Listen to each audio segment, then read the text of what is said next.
Molweni bafethu, ngiphathele izinto ezi-right, izinto ezikhala kahle. Ibhanqo installation, i-cameras siyazi-installa, 4 channel, 8 channel, 16 channel. Also uyasibiza uma ngaba une-equipment yakho sikucharge less, kodwa ke ne-equipment uma ungenayo uyifuna siye sikuphathele, si-charge imali ye-equipment, si-charge nemali le ye-installation. Sime kanje apha phambi kwami njengoba unibona ezi cameras zifolile. Lena i-fish eye camera, i-dome camera, ibe yi-PTZ camera, which is u-PTZ camera lona uyajikeleza, uyamcontrola, uyajikeleza uhamba ndawo yonke. Lona ke usebenza nge-Wi-Fi, uyamconnecta nge-Wi-Fi. Ungu-indoor camera lona u-PTZ camera, ungu-indoor camera. Ufaka apha endlini ushiye ikhaya lakho likhuselekile, noba uphuse Eastern Cape kuloo ndawo kuyo uyakwazi uku-accessa kule camera as long uyishiye i-connected embaneni. Uyakwazi uba ne-access, ujonge ikhaya lakho kuba likhuselekile na, ujonge indawo ohlala kuyo uba akukho mntu na ozawumane engena ephithizela kwindawo yakho. Indoor only camera ke lona. Une-night vision, ebusuku ayidingi light le camera, iyazilayitela ngokwayo. Also apha ndiphethe i-waterproof, ngu-outdoor ke lona, outdoor and indoor, ungayifaka phandle ungayifaka endlini. Lena ke i-camera inazo zonke izinto zimenshiniweyo apha ecaleni, o-remote control, uyakwazi no-communicator nomntu, uthethe nomntu, uthethe nawe, uthethe naye apha ekamereni naye athethe.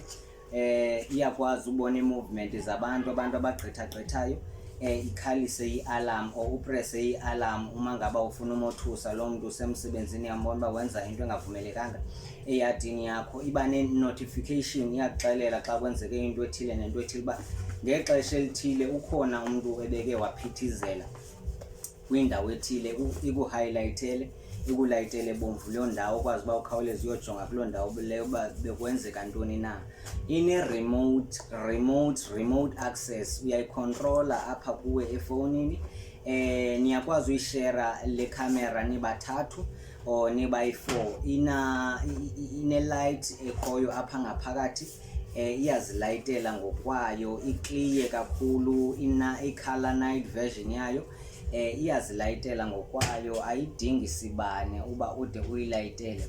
Uyayijonga ke le camera noba uphi mntakwethu, uyayijonga le camera noba uphi mntasekhaya, noba use-Eastern Cape ufuna ujonga ikhaya lakho, ushiya abantwana bodwa. Xa bebuya esikolweni unabantwana mhlawumbi uqondayo uba awufili safe xa ungekho ekhaya beshiyeke bodwa, uyakwazi ucommunicate nabo kule camera, umane ubajonga yonke into abayenzayo. Noba benza ntoni endlini uyababona apho, ukwazi ubakhwaza ekamereni uthethe nabo. Nazi ke mntasekhaya i-installation yale camera ke, uma ngaba i-install i-memory card uzawuzithengela i-800, but uma ngabe ufuna i-installation, ufuna i-memory card engu-32 or i-memory card ene-space, siyakufakela nge-950 le camera. Lena ke i-installation yakhona it's only i-500 uma ngaba ufuna i-installation. Masikufakela ne-memory card iba yi-650. Enkosi, ndizawucacisa nge-fish eye camera ne-dome camera kwivideo elandelayo. Siyayibulela inkxaso, siyayibulela i-support. Ubhanqo ugqithisa amazwi ombulelo, uyabulela uNtshilibe, uyabulela uMdumane, abantu bonke asabesupportile. Ndithi ingase kunganda. Kumnandi kule mihla siphila kuyo uba nobufakazi kwinto yonke oyenzayo, ube nabo ubufakazi. Nakangabe uyovula i-case, utsho uvula ivideo uthi nanku ubani ebesenza into ethile eyadini yam. Remember ngoku i-social media seyinamandla kakhulu, zonke izinto ziyakwazi ukutraceka through i-social media. So suliphazame lithuba, zifumanele eyakho iCamera nawe kwinto yonke eyenzekayo apho uhlala khona, ube nabo ubufakazi. Danko.